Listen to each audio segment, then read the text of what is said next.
We are blessed at Northern State University with an architecturally beautiful, growing campus. We've got new additions and new buildings coming in every year, progressing towards the future. We've got a fantastic sculpture garden to boot, except there's one problem. The Johnson Fine Arts Center is ugly. Really ugly. Really ugly.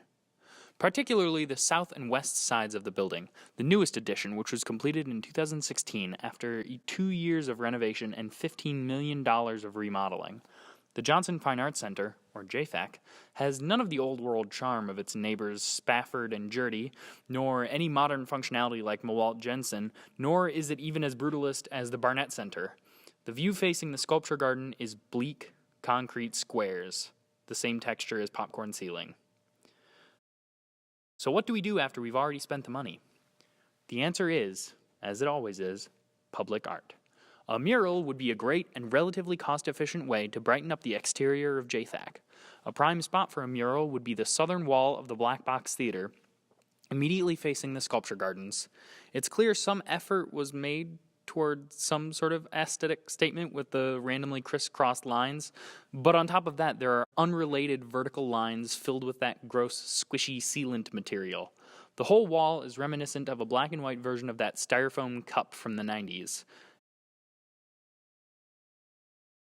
People are naturally drawn to large murals. This is evidenced with a town like Fawkton, South Dakota, population 783, birthplace of Cecil E. Harris.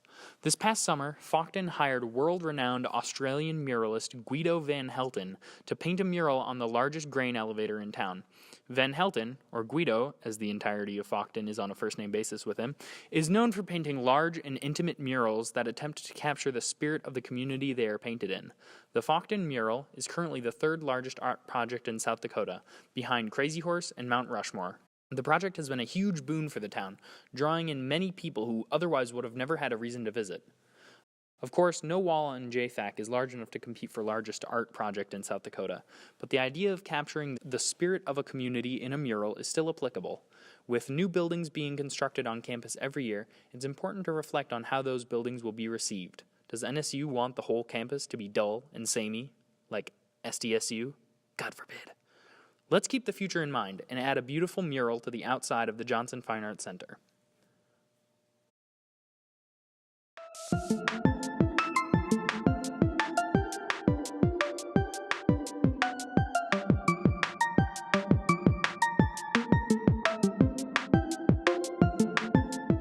Also, what the hell is this? Why would you do this? Why?